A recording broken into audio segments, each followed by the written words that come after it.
Yes, everyone, welcome back to the channel. Stephen Howson. 5 things we learned watching United pick up the 3 points against Brentford.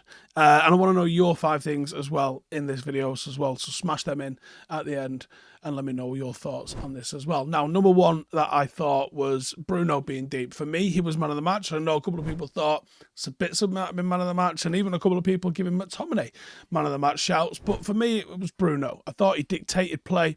I thought he ran the show as what I called the review last night. I thought he was very lively. I thought he was tenacious. I thought his distribution was excellent. I thought he looked after the ball. I thought he was very intelligent on the ball. All positive, big things that some of those Bruno's been accused of not actually being as well. So I think that's a massive positive for Bruno in that sort of aspect. Number 2, thought Sancho was better. Yesterday morning, we did a video looking at maybe why it's not gone right for Sancho. And let's be honest, it wasn't a 10 out of 10 performance that's gone, wow, how wrong were we? But it was better. It was in the right direction. He combined well. He looked assured and confident on the ball. Looks like he could have been a little bit more decisive at times, but we did see him go past people, taking people on. Probably still a little bit better on the left. He does link well with Marcus Rashford. He does seem to link with Luke Shaw when he plays behind him. He can kick on. He still has got the room to grow as a Manchester United player. He's still young enough. He's still got the ability. We know he's got the ability. I think it might be one of those that shines more and more as a team starts to dominate more and more. I don't know if he's the player that you want in the trenches with you. I think he's the one that really sort of pours the gravy on when a team gets on top. Number 3, Marcel was back. You can definitely see what he offers. There's a fluidity to his movement, and there's a danger in his play that Vegas just pure and simply doesn't have. It's whether or not he can hold the trust of the manager by just never being available due to his injuries. He does hold the ball up really well. It's a great aspect of his play. He's able to bring others in. He definitely helps the ball progression of the team when he comes in, and he does that. He brings the wingers in, and the midfielders can get a little bit closer around him as well because they know they're going to get the ball back from him. He just has a little bit of extra quality. Can he come on and prove that he's able to come and play on a regular basis? That's all I want from Anthony Martial is, can he come and do it? Because we're not talking about a youngster no more. You're talking about an athlete that's meant to be in his prime, and he hasn't shown it anywhere near consistent basis enough for me that this is who he is. His career could either kick on and be very effective, or he could go the Phil Jones route. And I think he's closer to the Phil Jones route than anything else. I think he'd be very lucky if he's still a Manchester United player come the end of the summer. But there is an opportunity there that he could do that. He could save the club some money. And if he's able to do that, I don't think anyone will have a drama with him being kept around. Can he play with the intensity and regularity that's required? That is the biggest question mark. It's never been about his quality, really. Number 4. Now, it was livelier. It was a much more professional and assured performance than we saw on the weekend against Newcastle. It was players playing with a bit of a point to prove. There was also playing with a level of confidence that I didn't see in the Newcastle game. It was workmanlike. We played up a gear from Brentford. Brentford came to us looking a little bit shell-shocked. The intensity was far better. We did things a lot quicker. We did things a lot slicker. We was a bit more ruthless. Not quite as ruthless because we was a bit shit with our shooting, but there was a ruthless edge to Manchester United. We won the ball back quickly after we lost it. There was little things like that which lead to a positive performance. That's what I need to see United doing more often. Now, at home, we do that. It's been our away form where you go, how do we fix this? Now, you got Everton coming on Saturday. Early kickoff, potential banana skin.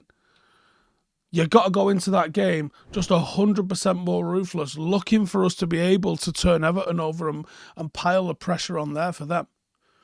They're hovering around relegation. Get an early goal against them and watch them crumble.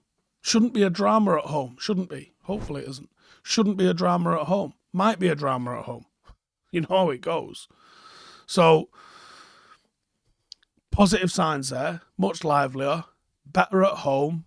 Can we get a bit of a run on? It's the last game of Casemiro missing. Get his ass back in the team and start getting back up that table and secure our space inside that top 4.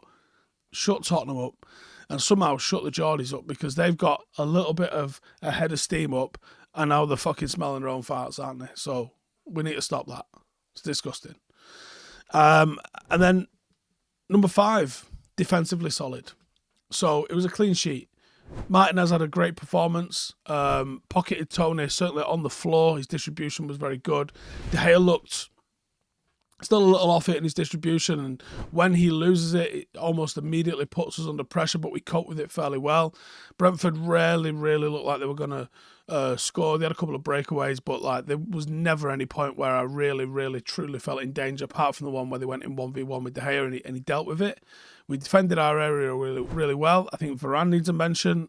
On a statistical performance, I think a lot of what he did went under the radar, but he won every header.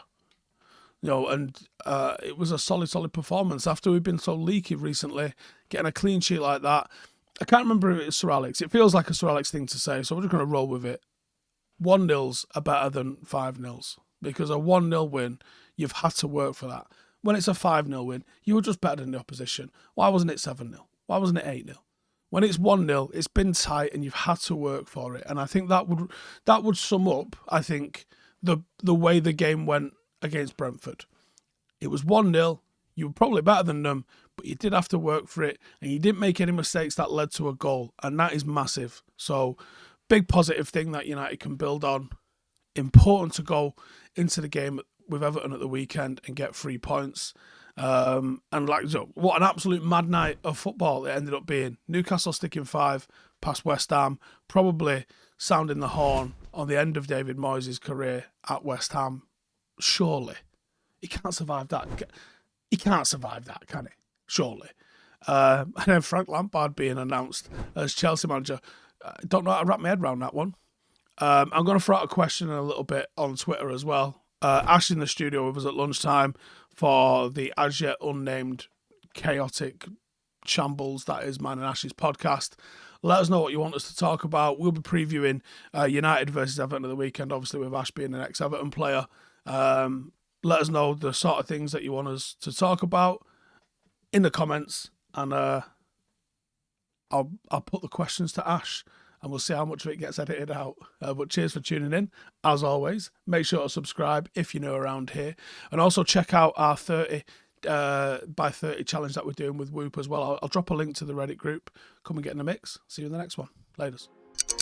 Hey, thank you for watching the video. If you are new around these parts, then don't forget to subscribe. My channel is proudly supported by my community on Patreon. If you'd like to get a little bit of extra content, a Discord group, meetups, 5-a-side games, weekly podcasts, behind the scenes, and even an occasional bit of transfer news as and when I get it, then for the price of a pint, you can show your appreciation for the content that we make and get some goodies for doing so as well. Check the link in the description or click the button right here. You'll also find all of my socials here too if you want to follow me on any of those platforms. Nice one.